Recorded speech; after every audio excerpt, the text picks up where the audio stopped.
Alright, and welcome. So, what we're going to be doing today is actually, for the next few days, is going to be an eJPT style learning thing. We are not going to answer any test questions, nothing like that. We're going to kind of look at some supplementary material for eJPT. Go ahead and move this a little bit closer. There we go. Alright, yeah, we're going to go ahead and look at supplementary material for eJPT. And just kind of, give you guys an idea on the different things that you might be asked, things like that. So eJPT, it's with INE or eLearn Security, whatever you want to call it. So if we go to an INE starter pass, we can actually get a free eJPT training course and things like that. I might go through the whole eJPT training course and everything. What we're actually going to be looking at, so in cybersecurity, you can do penetration testing student. And you can see that you can go through this whole guy after you log in, create an account, it's free, and you can also go through all these for free too. So we click on different ones, we can see what they offer and stuff like that. We're not going to be going through from top to bottom. We're just going to be doing supplemental training. So first off, let's go ahead and find Blue on TryHackMe, which is going to be some of your supplemental training right here. Alright, and we'll go ahead and we'll start up this machine. And while this machine's starting, we'll talk about more about eJPT. So I've already done Blue before. It's not a very difficult box to do, but it is one of those ones that really gets you prepared for something like this. So eJPT is going to have 20 questions in it. Alright, you have to pass 15 out of those 20 questions. And if you're able to pass those questions, you have to be able to hack through a network. And it's going to be a network. Not one machine. It's not like a CTF. It's going to be an actual network where you have to get through the whole thing. And you have to do some routing and things like that. And from there, you have to then compromise different devices in it. All right, and find different information. Now, just like the eCPPT, eJPT, the WAPT, all of them from INE, every single one of those, it is not a capture the flag. So you may not be able to get to root on some machines. You may be able to get to root, you may not. Alright? That is one thing to always keep in mind, is that this is not a capture the flag. You may not, or you may be able to get to root. Another thing to keep in mind is you have 3 days to do this. Alright? It took me around 4.5 hours the first time I did it to do it. Now I'll just pass from there. It's not an impossible test right there. That just doing enough like CTF stuff like that, you will be able to pass it. So make sure you're following what it has in here. Make sure you understand everything inside of here, and you will be able to pass this test fairly easily. It's not a hard one to do. So let's go ahead and start this up. Alright, we're going to go ahead and do Blue today, like I said. So we'll start with that Microsoft stuff. And we'll copy down this IP address. Let's go ahead and get a new terminal opened up. Now this is also, this course right here is not a Linux introduction course. This is more just, hey, this is some supplementary material to stuff that you may already know, or some things that you may have to, need a little more help on. So first thing we're going to do is we're going to make a directory for Blue. So let's CD and TryHackMe. CD in my desktop, excuse me. CD and TryHackMe. Do I have one for Blue? I may. I do not. Okay, cool. So we're going to CD and TryHackMe. Jesus. TryHackMe, then we'll make a directory for Blue. Alright, CD in the Blue. And there we go. Let's also, since we're doing this for, eJPT reasons, let's go ahead and make up a cherry tree document also. So we'll go ahead and we'll add a new node. We'll call it Blue. Alright, the machine box, right? So the very first thing we're going to do, obviously, is we're going to grab that IP address. Now, if you were connected into a network, you would do something like a ping sweep in that network, or like mmap attack SN, and figure out what's open out there. Now, one thing to always remember is that some Windows machines just don't like to be pinged. You may not be able to ping them. So, do with that what you must. We're doing mmap, attack the attack. We're not going to ping it. It's going to be very verbose. Timing of 4. We're not going to do a DNS lookup. We'll put in the IP address that we want to attack there. So immediately we get back 139 and 445. Those two ports like right there are a big deal. Those are SMB. Then we also get 3389. That is going to be your remote desktop. So we know that all of these are pointed open towards the internet. Okay. So let's go ahead and see what we can do with that 139 and 445. Go ahead and do an mmap, tag SC, tag SB, tag P 445. And we'll go ahead and we'll look at that like a little bit more. Then what else we're going to do is we're also going to utilize different mmap scripts. We're going to do locate.nse, and mmap scripts are written in Lua, and it's a .nse format. So what we can do, now we get this back, we see that it's Windows 7 Professional. So right there we're already, Windows 7. We may want to look into that, okay? We have the peer name of John, alright, John PC. So right now I already have a couple ideas in my head of how I think I want to attack this guy. But we can look up our NSE, right? So our mmap scripts are in Lua .nse, and we can look up MS17 tech 010, which is a very famous attack. This is the Eternal Blue. Alright, let's go ahead and grab this. We can do an mmap tag script equals that script like right there on port 445, and we'll go ahead and throw this IP address at it, right? Let's see if it brings anything back to us. Alright, we get some stuff back. Now, if it was not vulnerable, you just wouldn't get anything back. So it does say that it believes it is vulnerable. Now, another thing is, just because Metasploit says it's vulnerable, just because mmap says it's vulnerable, doesn't necessarily mean that it's vulnerable. Okay? Or it may just not work. Alright? And also with MS17, you also have to remember that if it doesn't work, you may get a blue screen of death. Alright? That's more higher up the eJPT stuff, but just for you guys' knowledge there. So we can try these different vulnerabilities also, see if it's vulnerable to anything else. I think what we can actually do, I don't know if it's going to work with the vulnerability one, but we should just be able to put it in star, like right here. And that should be able to look through all of them, like kind of like a catch-all kind of thing. And we'll see if that actually works. It may take a minute, but we'll see if that actually works or not. But it is saying that it is vulnerable to MS17 tech 010. And yes, this catch-all did work. So we're saying, okay, not vulnerable to that, not vulnerable to that, vulnerable to MS17 010. Alright, cool. So let's go ahead, and risk factor is high. So let's go ahead and show our mmap scan here, right? So I'm going to go ahead and copy this down, because I do have my notes running. So yep, I did that mmap scan. Now remember, this test for eJPT, you don't really need to take notes. I highly suggest you do, but you don't necessarily need to, because you're just answering questions. It's not, you don't need to submit a document at the end. But first thing we can say is mmap. Okay, we got an mmap scan here. Control Shift print screen, that's how I'm doing this, to make that little box look right there. So I'm only grabbing when I need to. And then Control V in my Cherry 3, then there we go. Alright, then we can say, we can look at SMB or something like that. So we can go back to our Cherry Tree document. There we go. Bouncing all over the place. We say SMB. SMB vuln. And we could just show the one that we just did, which did all the vulnerability scans pretty much. So we can say, alright, cool. You know, we looked at a bunch of different vulnerabilities for SMB, and this is what we found.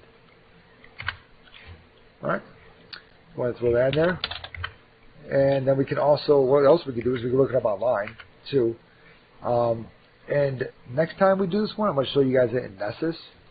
Actually, I'll show it now. Let's go ahead and start Nessus. I always forget how to start Nessus. But another thing you guys might want to do is download Nessus. Nessus for Kali Linux. Alright, I'd highly suggest you download Nessus. Nessus is allowed to be used with all of the different things. that eJPT or ID offers.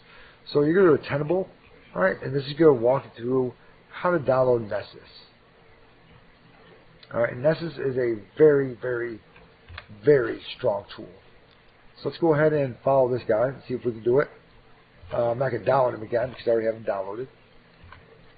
But let me open up my terminal again. We'll come over here and we'll do a cdn/etsy initd, and then we'll do a Nessus.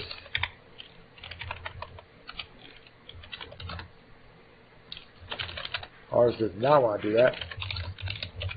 Try to locate Nessus. Ooh, we got a lot of stuff there. Go ahead and scroll up to the top.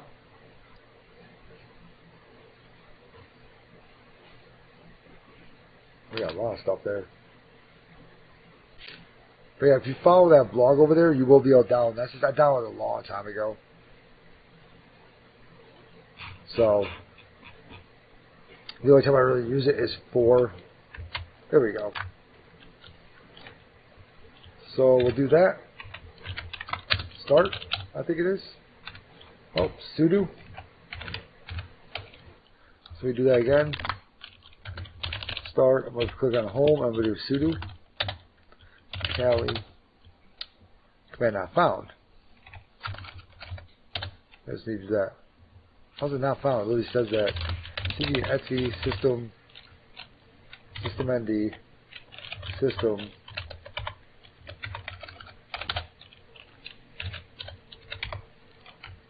That's not it.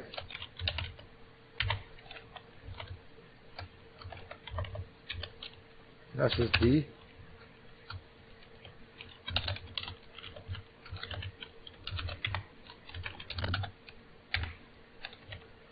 This thing is really kicking my butt. This Nessus is like right here. Okay, it's going to there.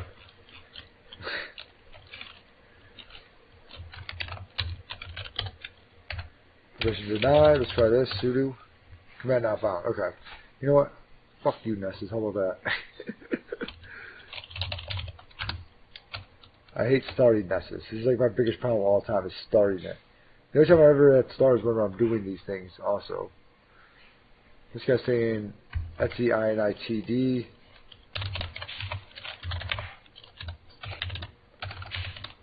I've obviously done that before.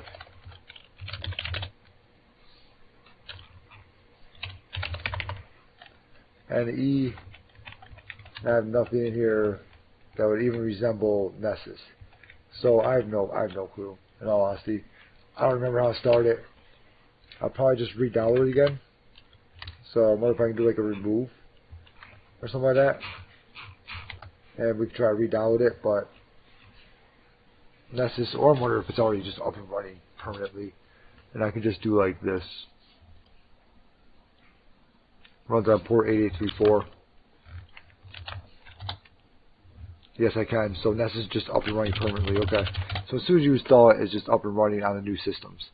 And you will get told, like, hey, you have to do, put in a password or whatever. You will get told that in the beginning, okay? So if you actually follow this guy right over here, Tenable, if you actually follow this, all right, go through the whole thing. I guess you don't have to do the Nessus start anymore. You can just type in your local host, port 8834, and then you'll be here. Alright, I'm trying to delete all these guys. Trash, trash, trash, trash, trash. Alright, so with Nessus, we can create a new scan. Let's go ahead and do a new scan. Alright, we're going to do just a basic network scan, right? And we're going to go ahead and we're going to scan blue over here. Now, Nessus should also see that he is vulnerable to MS17-010. So we'll say blue, description, try hack me. And my targets, I'm going to put the IP address. And we'll save that. And then we'll go ahead and click on him and we'll run him. Launch that scan, right? Boom. So that scan is pretty much, it's going to be Nmap on crack. That's what Nessus is, okay? So that will give us a nice little report also of a little output report and everything. So, you know, we'll see what happens. And he's already found a couple things. SMB, multiple issues. Alright, so he's already found a couple things. So let's go back to our machine over here. While Nessus is up and running, we'll CD back into desktop, try Hackney blue, and let's go ahead and start running some more Nessus stuff, right?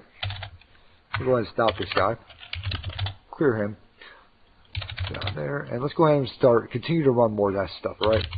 Or excuse me, more SMB stuff. So let's do an SMB client, TAC L. Now what's called job PC, right? And let's go ahead and try to put in the IP address first. Let's see if it finds anything, if we can do anything here. Okay, anonymous login is accessible, but SMB1 disabled. We know that we have a John PC, right? So let's try this. I don't know if it's going to work, I have no clue, but we can give it a quick try. And it's not able to note the NT status bad network name. That's still okay because we are vulnerable, right, to MS17 tag 010. So let's go ahead and do that. Let's go ahead and go to MSF console. And even if we don't know the name of this, we can put in the CVE. CVE 2017-0143. So we can search. And notice I'm also on 5, not 6, right? 6 has some problems that 5 does not have, so that's why I'm on Metasploit version 5. I did downgrade it on purpose. You can do that with PipMyCali, just looking that up and going through that. So we do have an exploit Windows SMB internal blue. We also have our exploit Windows SMB PSEXEC.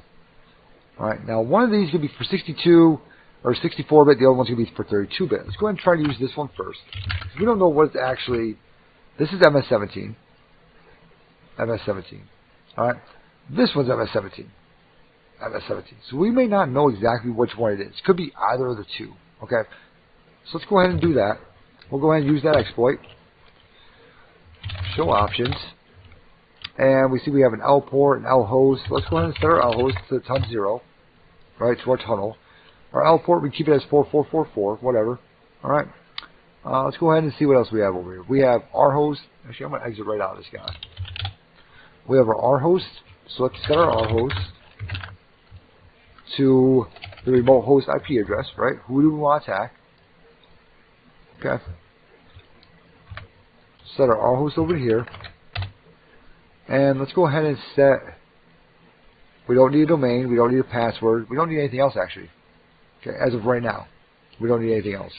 We're just going to go ahead and run this. We'll see if he works.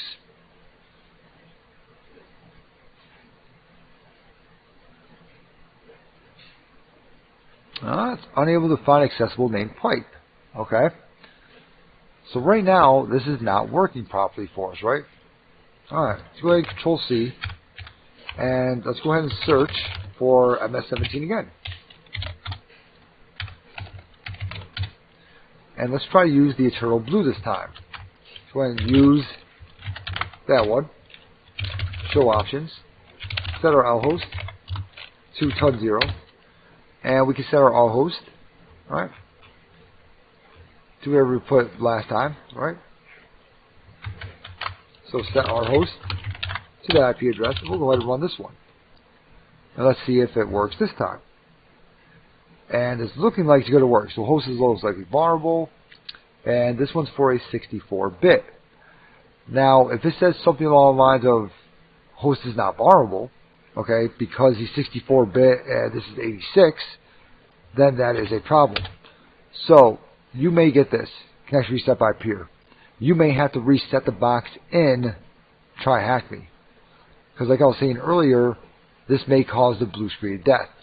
If we already did PSEXEC against it, we may have to reset this whole box. This is one of the only exploits I would say to try multiple times. Usually if it doesn't work, it doesn't work, right?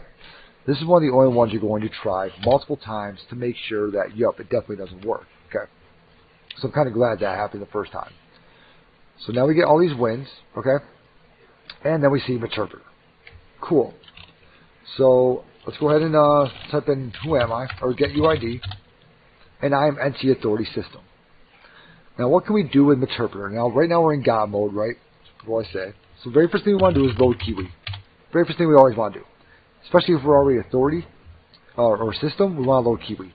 Kiwi is the new Mimikatz. Okay, so notice how it says Mimikatz, right? Kiwi is the new Mimikatz. So now from here we can do a hash dump. And there's these different hashes. Now these are all NTLM hashes, alright, so we can grab all these. Now let's go ahead and throw these over into here. Well, actually, let's do a SMB vulnerability, and from here we'll say exploit MS17, tag 010. Alright, let me go ahead and throw this stuff back into there. So we did the one, we want the one that obviously works. Okay. So we use that exploit like right there. Alright. Boom. From here we can scroll down. Say, okay, cool. Didn't work the first time. Is it going to work the second time? We're about to find out, right? So we'll do it so like right there. Boom. And then we'll scroll down and we'll say, yep, second time it definitely worked.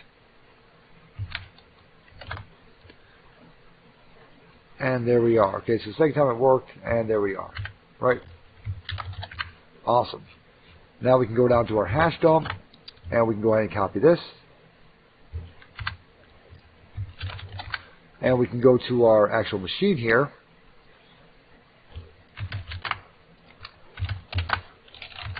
And we can go ahead and do a nano hashdump.txt. There we are. And now, to be able to crack these hashes, we can use something like John the Ripper and a word list. We can use John with a tac word list equals. Now, also, every single thing in INE is going to fall under the rocky.txt word list, just so you know. User share word list rocky.txt. Alright? Even if you're not using rocky.txt in the labs, all those other word lists, if you look at the stuff in there, you can find the rocky.txt. It's just bigger. They just do it in the labs like that to make it faster. That's the only reason why they're doing it like that, or in the videos. Okay. So we do that. We're going to do a tac format equals NT. Alright. And then we're going to put in hashdump.txt. So this immediately drops. Now we did a tac format equals NT because these are NTLM hashes. Alright. This side is LM. Then we have our NT side. Okay, now these hashes like right here, what they can do, they used to be used, LM used to be used, and then NT was used. Now they use both of them for NTLM, but if you just use NT, it'll actually crack the hash. Okay, I know that's a lot of stuff, like right there, I got it. Alright, but what we did was we cracked pretty much this hash over here, which then gave us the password. Now sometimes what you may have to do is you may have to crack this half of the hash, which will give you part of the password, and then you may have to crack this hash, this half of the hash, which will give you the other part of the password. Then you have to put those two together. Alright, just so you know. But for this one, we can do a format NT, and we crack the hash. So now we have John's hash. Now, that's cool and all that we have John's hash, but we don't really care too much about John's hash just yet. Alright, and I'll show you why. We want to do some more stuff with this. Okay.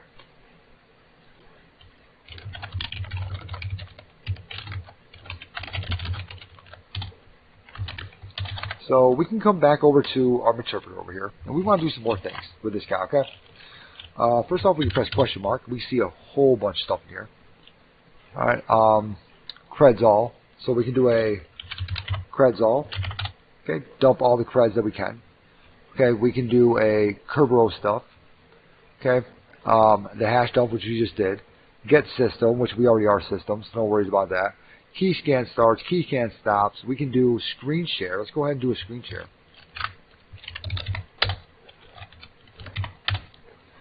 So this is going to try to open up a connection between the two. There we go. Okay, so we're now seeing his screen. Okay, there's so much stuff we can do aside of here. But one of the things we're going to do is we are going to run different commands. So we're going to type in run. All right, run.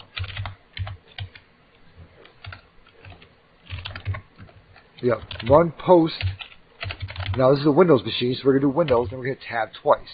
Yes, we want to see all 185 possible things. Okay, so run post, and then we can start to look at different things. We can enum shares, enum tokens, enum Tomcat, right? We can look at the FileZilla server. Okay, that's a big one, like right there. All right, try to find credentials for that. we can, now we're just looking at the Windows stuff also. We can also look at Firefox. We can look at Chrome. We can try to enumerate IE. Let's do that. Let's try to do something like this. And if there's any saved passwords in there, we can actually enumerate those passwords. So we can try something like this. We can do this with Firefox. We can do this with Chrome, any saved passwords. All right. We're retrieving cookies like right now. Maybe able to use those. But this is like right where Meterpreter really comes into play with things like eJPT and eJPT. This is why you're trying to get Meterpreter shell pretty close to every time. This and also for forwarding your services, which you don't really have to do in eJPT, and we'll explain that one later on. So let's go ahead and run this one. See if anyone's logged on. Enumerate logged on users. Okay.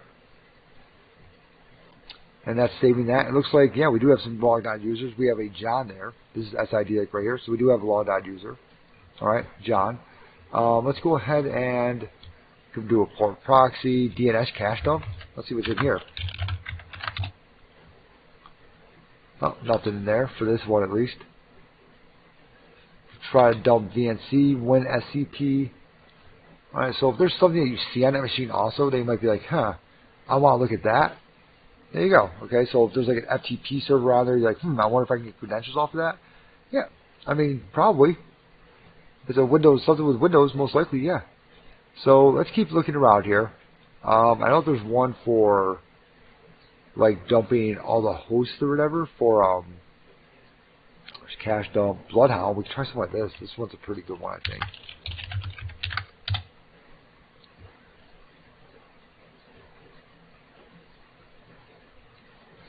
But you can dump like all the hosts and everything. Well, it might be actually be enum host file.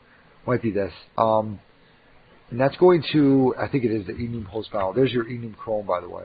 But what this is going to look post interrupted by console user. It most likely was not.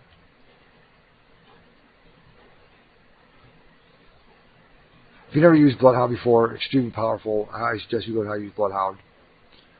I'll let you guys do a little thing on that. There is something on TryHackMe for Bloodhound all by itself. It is a pretty awesome tool. Alright, so that's not working for us. Let's go ahead and run post Windows gather enum host file. Okay, then we can cat this guy. So let's go ahead and cat that. As we can see, we're seeing his host file, so we're seeing any other domains that he may know about. Okay. Anything like that, or anything that he's put in there, right?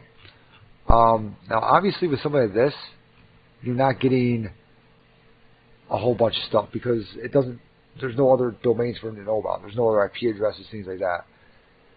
But this is like right where you would find all that information. Okay. We can do persistence. Add persistences. Right. We migrate to different stuff. But let's go ahead and do some more stuff here. Okay.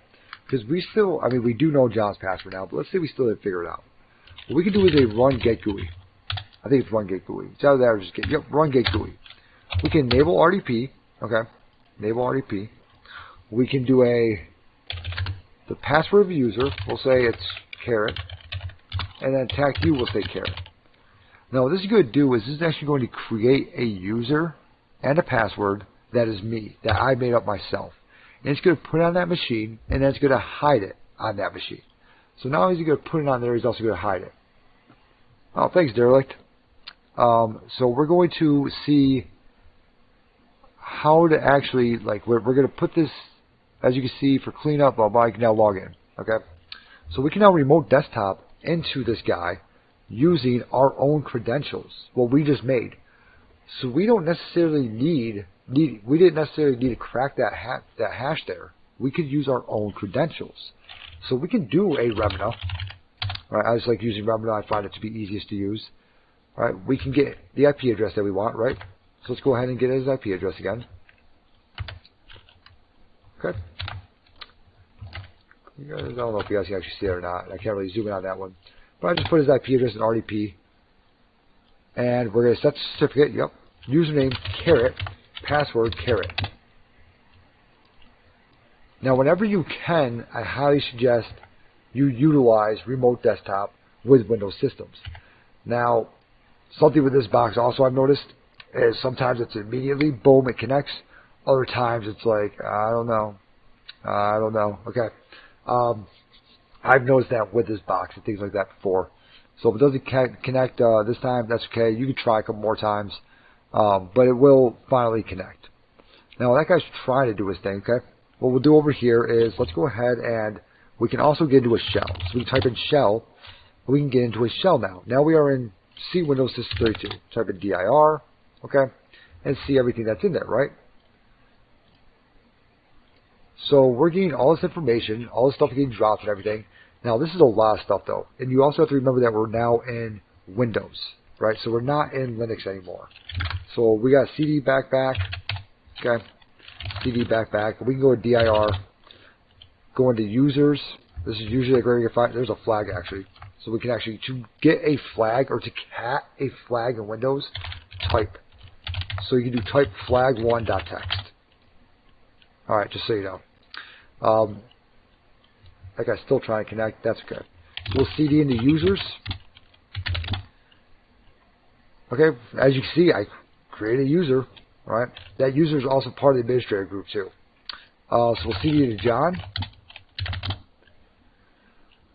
And from here, we CD into his desktop or whatever else. You know, obviously, whenever you have Windows, I like to get a remote desktop working. If it's not working like what it is like right now, that's okay.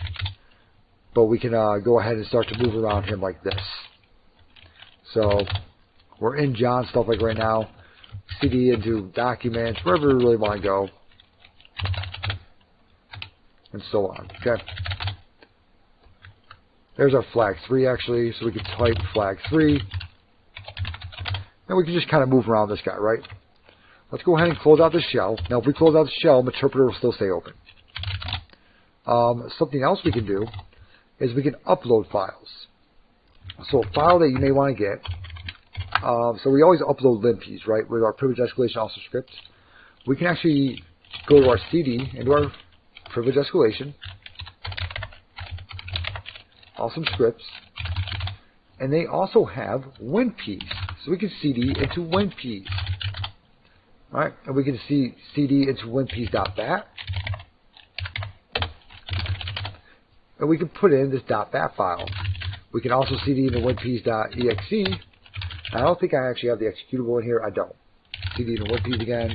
I think I have a DLL though in here. Do I? Nope. So we'll just do that .bat file. But there is an executable that you can also get with this. Alright, so if I go into here, now I have my WinPs.bat file. I can upload stuff into there. Now this guy was created in desktop try hack me blue, and just like everything else, the easiest way to be able to do this is to be able to copy WinPs.bat to desktop try hack me blue. Alright.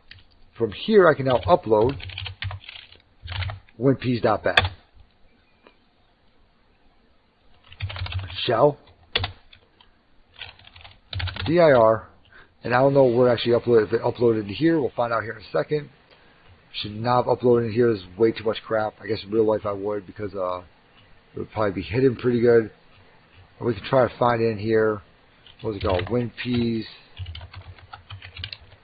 .bat.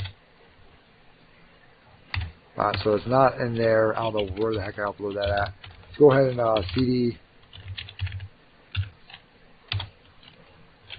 CD into users, CD into John, CD into desktop, and then we'll upload it in there. So it's a background session, Control Z, that'll background it without closing it out. If I do a PWD now, oh, I'm back in, okay, so let's change directory to C // notice the double slashes, users, you have to do double slashes when in Meterpreter. Alright. Just so you know, you have to do double slashes. That'll create these single slashes, but you do have to do double slashes when in Meterpreter. Okay. So let's go ahead. Let's stop this down here. That's probably annoying for you guys. Let's go ahead and upload WinPs.bat into there. And then we can go ahead and run that. We can actually type in execute if you want to. WinPs.bat. I think it's like that. Let's specify the file, things like that. Alright, cool. So that executed, but we didn't really see much with it, right? So let's go back into our shell, dir, and we put it right there. There it is. So let's go ahead and winpiece.bat. And as you can see, just like linpiece, winpiece goes through and looks at, okay, what can we do with this Windows machine, right? So I like just using Meterpreter, in all honesty, and just going through and looking at all the different stuff. But these are different things that you can do, okay, within this machine. Now, it does not have that nice colorful thing that like linpiece does, where, you know, red and gold, you know, this is what's going to happen with this and that. But it is still something that you can look at. You can still bring it out to a file or something and take a look at that later. So this is pretty good, like right here. But that is winpiece.bat. That's just another little thing just to help everybody out here. Still running. It's going to run forever. Alright. Another thing we do is dir while Meterpreter. So you guys know, you guys can, pretty much anything you can do inside the machine itself, you can do a Meterpreter. So let's go ahead and keep going with this. Let's go ahead and try to get in as John. That's the other one wouldn't work. My own guy. Now, something we can do, we can locate john.pot. So let's say we cracked that password, right? But we forgot to write it down or whatever else. You can actually cat home cali.john.pot.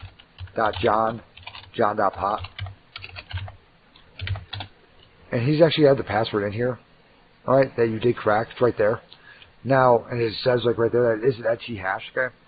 Now, if you also have to crack this password again, so let's say we do John, wordless, format, NT, hashdump.txt, he will not crack it again unless you delete this john.pop file.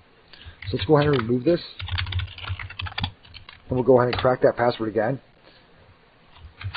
And there it is. Alright, so we start up our revenue, right? So let's go into here. ifconfig 10.10.144.131 144.131, and his name is John with a capital J. Password ALQFNA22. Say okay. Let's see if we can get in with him. Like I was saying, this box is weird with remote desktop. Like, it's really weird. So sometimes it works, sometimes it doesn't. It's just, I've gotten it before, got in, got kicked out of it, things like that. So, but when you're doing your eJPT, something like that, you won't have a problem with connecting like that. And anytime you can do it. Let's look up some other stuff. So, some other things that I know have throw people for a loop. First off, our Nessus is done. And as you can see, we have a bunch of stuff in here, all nicely color-coded. So, we have our notes, we have a history, and remediations, what needs to be fixed, okay? And then vulnerabilities. Alright, we also see it as a high vulnerability, like right here, something. Alright, SHA-1. Okay, we have mixed vulnerabilities in here, SSL, Microsoft Windows mixed vulnerabilities. Alright, critical, blue keep, uncredentialed check. Alright, so there's another one, 3389. What's this? Remote host affected by remote code execution vulnerability in there. Exploit this via specific crack. Cool. So we can do a blue keep. I wonder if we can do that one. I haven't done that one on this machine yet. But there's another one you could do to get into it. Unsupported Windows. Alright. So we see like right here we have Eternal Blue. So this is a great tool, Nessus. And you can utilize this in how to decrypt hash dump. Give me 1 second, I'll show you how to do that again. So this is a great tool to use, and this you can utilize this in eJPT, eSPT, any of the INE stuff. So to decrypt the hash dump, so we went ahead and we did a hash dump, right? We get this hash dump right here. We can copy this. Let me remove that file like real quick. And we made our hashdump.txt. So let me go ahead and remove techrf hashdump.txt. Alright, so we made this hashdump.txt, nano hashdump.txt. And just copy those in there. Paste them right in, Control X, enter. Now remember, before we get to this hash dump, we have to type in load Kiwi. Because Kiwi is the new Mimikatz, right? Kiwi's already been loaded, so if I type in load Mimikatz, it shouldn't work. It's going to work, but it's probably just going to say that's all. Yep, it says load Mimikatz on newer OS, blah, blah, blah. Did you mean to load Kiwi instead? See? So we have to do that. Then we can type in hash dump up here. All right. If we cannot dump the hash, you may have to type in get system because you may not be system yet. And I'll show you some tricks for that also. So we did our hash dump, right? Now if I cat that hash dump, I get this guy down here, John the Ripper, freaking John's a beast, okay? The format is an NT because we know that's a Windows system. And we're going to look at it with Rocky.txt. Like I said before, every single INE one that you do, Rocky.txt can work for it. And we're going to do hash dump.txt. We hit enter, and there's our hash. All right, and there's my hash also. But there's our hash like right there. So we got our hash. All right, so now let's talk about migrating to another service, to a more stable service. Okay, let's go ahead and talk about that. So another thing we do is that we can type in Meterpreter, we can type in PS. All right, and what we're going to do here is we're going to try to migrate to another service or a better service. So I always like to use the print services, spool.sb. All right, if you are going to do some type of keylogger or something like that, explorer.exe is where you want to be at. Okay, but to have a good service that's going to, let us take control of everything, spool.sb. First off, it's ran with NT authority. Okay, it's ran with that, so we know that we can. We're going to keep at the same permissions. You can also sometimes migrate to a service if you're a low-end user and it allows it to. You can actually migrate to an NT authority service, or you might have to migrate to one of these services before you can do something like get system. All right, so let's migrate to a service that we don't think, because this service might be closed. Like we might be in like command.exe like right now, right? What if the user closes that? That's not really going to work very well for us. So we want to migrate into a better service, such as in spool.sb. So that's PID is going to be 1300. Should be PID. Should be 1300. So we're going to migrate into 1300 now. Oh, I'm already running at 1300. Never mind. Okay. So let's go ahead and migrate. We'll migrate into something else. We'll migrate into 2488, and then we'll migrate back into that. I didn't know I was already migrated that. Oh. So as you can see, we're going to migrate into, what was 2488 svc host.exe, which I'll still feel pretty comfortable in there. Now we're going to migrate back over to 1300. All right. Probably when I type in get system, it probably migrated over there already. Cool. Now let's go ahead and look at permissions. All right. And that's going to be, again, and run post. We can hit tab twice. Yes. Look at everything that we can write. So there's some files, Zillow creds. This stuff isn't even part of Windows anymore, right? There's your Firefox credentials, DNS brute force. This is like where we're going to spend a lot of your time. I've actually spent time in here just trying different things. But what I say we want to do, we want to, there's recovery files, like right there. enum drives, that's another one you may want to be able to use, or know how to use. So we can run enum drives. I forgot what I just said. Oh, look at file permissions, right? Let's go ahead and look at permissions. Okay, so there is one in here. I don't remember the exact name of it, but I believe it falls under Windows. But this is something else that you may want to know how to do. That enum drives. Post Windows, and it's going to be something with enumerating permissions. And I forgot exactly what it's called. Gather memory dump, forensics imager, forensics browser history. You don't have to do anything with forensics. Enum unattend.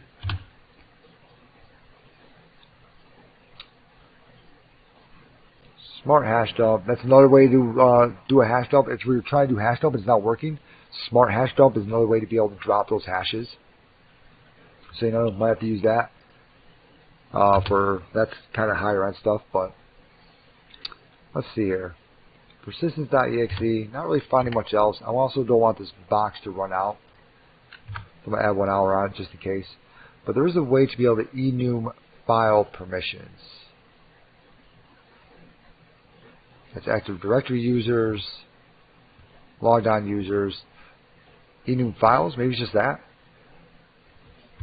I don't think it's just enum files. I think that just looks for weird files. let's see here. Let's go ahead and do an enum permissions within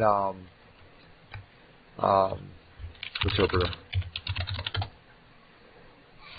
Proof of escalation. Let's get system. We want to do an enum permissions. Alright, nothing really in there. That's what it's showing us. And the reason I want enum permissions is because this is how the printer exploit was utilized with these different permissions that you have and things like that. This is actually how that stuff is used. So that's why I want to try enum permissions here. And I'm trying to figure that out like right now, exactly where. See, it's only when I'm actually under pressure and trying to do this really, really quickly that I can actually figure it out. And actually remember that kind of stuff. Credentials, enum credit store.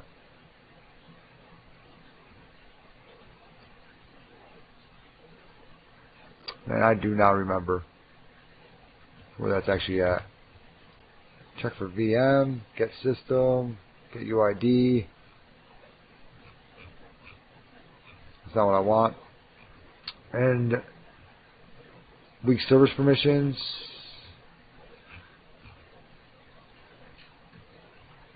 You can also run things like what is it? PowerShell and things like that off of Meterpreter. You can also run PowerShell commands or upload PowerShell commands. So there's a lot of different things that you can do off of Meterpreter. Some crazy amounts of stuff. Administrators.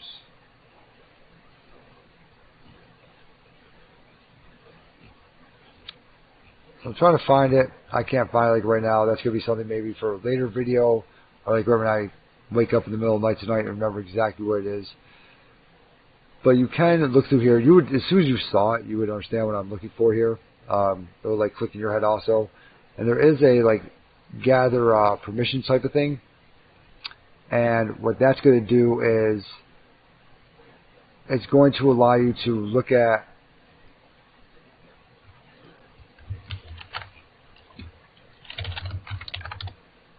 the different like administrative privileges that they have, that user has, which is also how the print server, the print virus actually worked.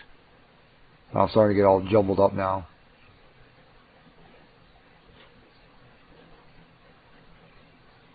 But there's all that stuff like right there. Let's go ahead and I can't get into. Let's go ahead and make an exploit now. Okay, using MSF Venom.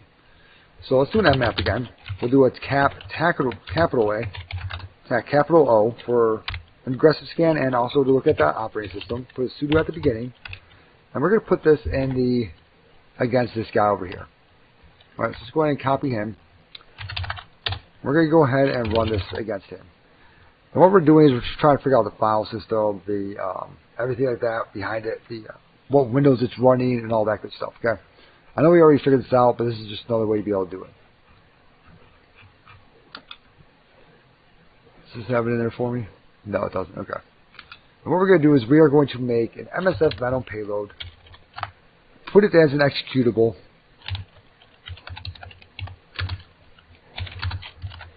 alright, we're going to put it as an executable file, and we're going to make it so we can then execute it on this machine, thus allowing us to create another way in again. Okay. If remote desktop worked, we would be able to actually click on it, actually go in there and execute pretty much our virus that we're about to make. We'd be able to execute that. But since we do have this guy over here open with it, we can execute him like this.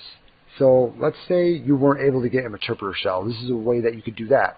I'm also going to show over here how to get a Meterpreter shell with this. So we're going to back on the session. We're going to use exploit multi-handler. This is if you can't get a Meterpreter shell, if it's not working, things like that, okay? So we're going to set our payload to a Windows shell reverse TCP. Alright. From here, we can do a show options. Set our L host, ton 0. We're going to set our L port to 5555. Now we can just go ahead and run this. We're then going to create an exploit down here. We call this MSF Venom. Alright. And I may have actually wanted to run that in the background. We know that's an x64, but we just did our scan over here just to see the exact type of system it is. Okay. And Windows Service Pack 1. Cool. Not really actually telling us if it's x64 or not. But we'll try with x64 first. So we're going to say TAC A x64. So what we have here is MSF Venom. Our payload is a Windows Shell Reverse TCP. TAC A x64. Right. Our L host is who are we going to try to connect back to, which is us.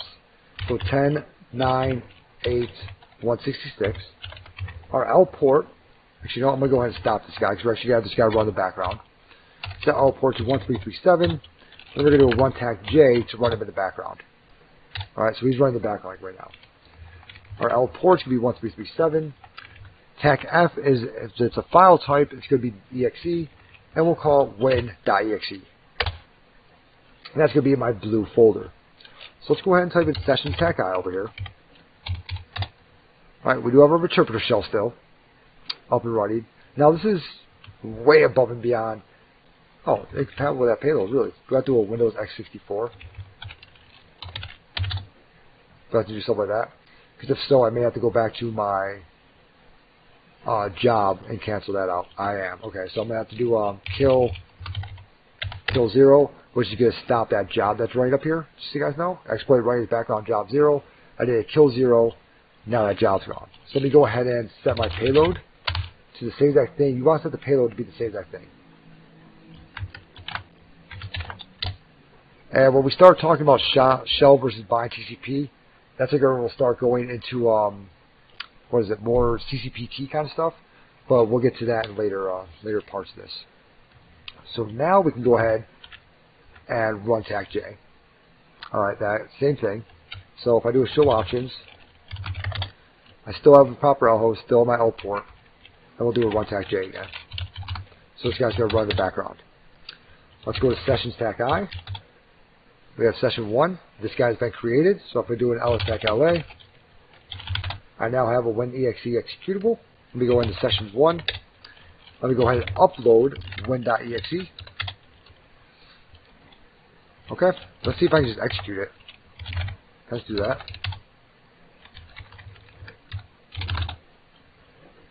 And as you can see, command shell session 2 just opened up. Alright, so we executed it from our Meterpreter shell. Now, normally you wouldn't be able to execute, well, you wouldn't do this again to a Meterpreter shell. There'd be no point in that. The only reason you would ever do this is if you kept getting kicked out of your shell. Then you would upload a whole new one, alright, because maybe this exploit that it came up with didn't really work very well. So you would create your own MSF Venom one if you keep getting kicked out of your shell that you created. And that usually happens with like PHP shells from the web or something like that. And then you get kicked out. So you'll make your own, re-upload it, and then you can get in. Alright, let's go ahead and back out of this. Now, the reason I want to do this is so I can show you guys about the shell to Meterpreter. So let's go ahead and search for shell to Meterpreter. So it's MET, and there we go. We have a post multi-managed shell to Meterpreter. Use 0, show options, and we can set an L host. We're going to set our L, well actually the only thing that we actually need to set is a session. So we can set our session, and we're going to see what session number we're on first, session TAC I. We're going to do session 2, right? This is not a Meterpreter session like right here, right? So we're going to do session TAC I, or session, set session to 2. Run. Now what this is going to do is it's going to create now, it should create a session 3, and that's going to have another Meterpreter session. Okay? As you can see, Meterpreter has now just created a session on session 3. So if you're doing something like a buffer overflow where you can't get that Meterpreter session to run, right? Maybe you're doing, you know, a PHP thing where there's no Meterpreter session. You can try to upgrade it. You can try to upload a virus payload here, and you could try to utilize that exploit to be able to create another Meterpreter session, all right, which will then allow you to go in there, session TAC I, session 3, and now we're in our new Meterpreter session. From here, we can then do everything that we want to do, all right? And such as in, you know, fucking IP route or whatever you want to do, all right? Netstat, it's another one that's very useful. Okay, this will display all the connections back and forth between this guy with the ports and everything. And I'm looking for the one that I had to use 8 million times in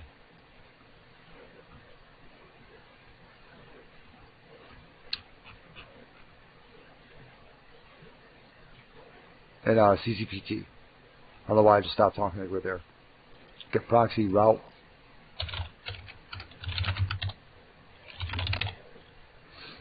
That's not it. Oh, I have to use these CCP. Why am I? See, I'm forgetting these random commands that I use like all the time, but I'm tired now, so I keep forgetting stuff. Do sysinfo, suspend, shell, boom, boom, boom. Okay. What we could look up actually is IP routing and Meterpreter. Which one of you guys pivoting? Yeah, pivoting and Meterpreter. Okay, nobody said in the chat. I'll say somebody probably already is yelling it in the chat, or they're yelling it at the computer like right now. This is how you pivot, moron. Yep. All right, so we can pivot either in Meterpreter or you could pivot run auto route. There we go. So what we would do is we could type in run auto route tech H, run auto route tech S, and we would run the auto route. Run auto route. Okay. And let's just say, hey, it's missing a subnet option. We can do an IF config or an IP config. I don't think we can do IP config with this guy. Yeah, we can. So we say, okay, cool. Hey, run auto route tech S with him. All right. And there we go. Now that route was added. Okay. Now that's a CCPT thing. So route add, radio pulse, just set it on here. Route add is another thing. Totally different, okay? This is CCPT. Now what you're doing with this one is you are actually starting to, this is more used for proxies. So I couldn't get the Meterpreter routing to work. I just meant, oh really? Wow. Yeah, I did auto route the whole time. So this is good more work for proxies, things like that. Okay. For eJPT, you have to manually add in the routes. This will not work for eJPT. Okay. Now they teach you both ways, and this is all like public knowledge. If you just look it up, you will figure it out that yes, we have to manually add in routes. To do that, you can type in IP route, enter. Now, as you can see, we have all these different routes here, right? So we have all these different routes. So what we can do is we can IP route to the network that you don't know about, such as in, let's say it's 10 add 10.20.0.0/24. Let's say something like that, okay? We don't know about that, all right? 10.10, but then 16, that's going to get a 20, because that's only going to be a 17. I think I'll only go to 18, something like that. And then via, how is it getting out? Most likely through our default gateway, right? So via 10.9.0.1 or whatever our default gateway is. Okay? Sorry, sudo. What was I thinking? There we go. All right. Now if I do IP route again, I've just added in that route. The biggest thing to realize is that you have a tunnel. All right? You are not trying to reach back out anywhere in the internet. You're not trying to use this guy. You're not using a 192 address. You're going to be using your 10 or 172 or whatever address, okay? Because you have a tunnel. You have to use that tunnel address. If you type it in incorrectly, that's okay. Just delete it. IP route delete. Right? You can literally just copy and paste that guy. Enter. Sudo. Enter. And there you go. That is how you add and delete routes for something like eJPT. Okay? Or, from what Radio was just saying, he had to do that with ECPPT. That sucks. All right? That sounds actually miserable, in all honesty. But we can run auto route, all right, against that machine, okay? Or we can add a route manually. Just make sure you look at the other ones and realize what is your default gateway. Remember, your default gateway is your router's IP address, not your home router physically at your home, not the 192 network. It's going to be that tunnel. Okay. So for me, I learned about this route through this guy because of Tunnel 0. There we go. All right. So hopefully that that clears some things up for you guys with auto routes, things like that. So today we went through a lot of different things, a lot of different stuff. We cracked everything. We escalated our privileges. We didn't even need to actually escalate our privileges. Actually, this guy actually has it. Post multi-managed shelter interpreter. But yeah, we went through a lot of different stuff today. And I'm going to stick around for a minute. I'll watch both Twitch and the YouTube channel here to see if anyone has any questions. Feel free. There's no such thing as a stupid question, especially when it comes to this kind of stuff. So let me know. All right, and I'll stick around for a minute and see what you guys got.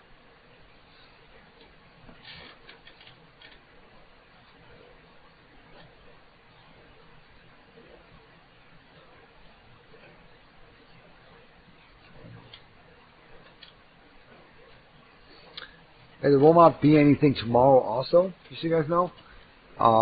And we will be doing Tuesday.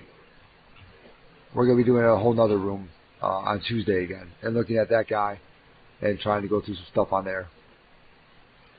I'm wondering. This is kind of for my own thought process here. While I'm waiting to see if anyone's got any questions right there. I wonder if we could do some pass the hash here.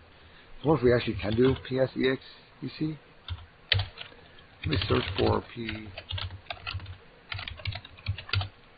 and cat my hashdump.txt. I'm gonna go ahead and grab this administrator hash. We'll try to pass the hash. Use 11 or use 10, I believe it is. SMB PSEXEC. Then we're gonna show options. Set L host to myself. Set L port to 1234 or some crap, because I'm already using that port. Set SMB pass that. Set SMB user. If your Metasploit isn't working on eLearn materials, it could be because your version. I did say that. I did talk about that. That to use version 5 to grab a Pimp My Cali, you can grab it right off of YouTube. It's just going to be .sh. So it's just a bash, and you can just run that, and you can do Pimp My Cali. That's why I'm still using Metasploit version 5. But yes, eLearn Metasploit version 6 does have some problems with eLearn security. You're saving lives. Yeah, I did talk about that when I very first opened up Metasploit. I was like, hey, if you have Metasploit version 6, go ahead and downgrade to Metasploit version 5. Actually, we'll show that like real quick before I even do that pass that hash thing over there. See if that works. So if we do Pimp My Cali.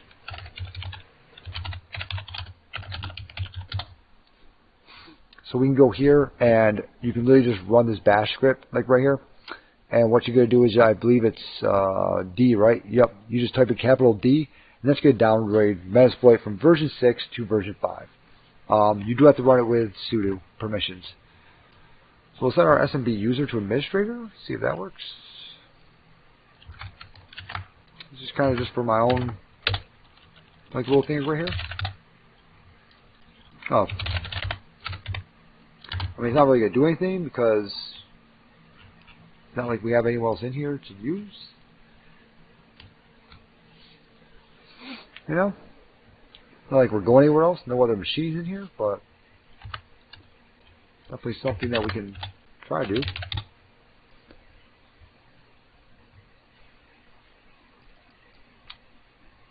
Oh, user session deleted, huh? Can we actually ping him anymore? Yeah, we can. Okay. What if we can do carrots? It says user session deleted. It didn't say not allowed to do it. Interpreter session 3 closed. Alright.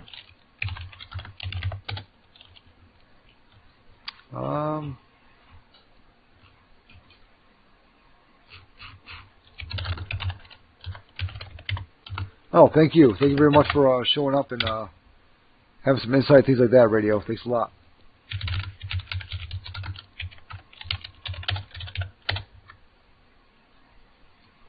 Alright, yep. So that's not working for that. Pass the hash. See if pass the hash worked. That's always good to try. And it's always good to try, you know, a little. See if you do something like that. And that doesn't seem to be working. But there's also nowhere else to actually go. So something like, you know.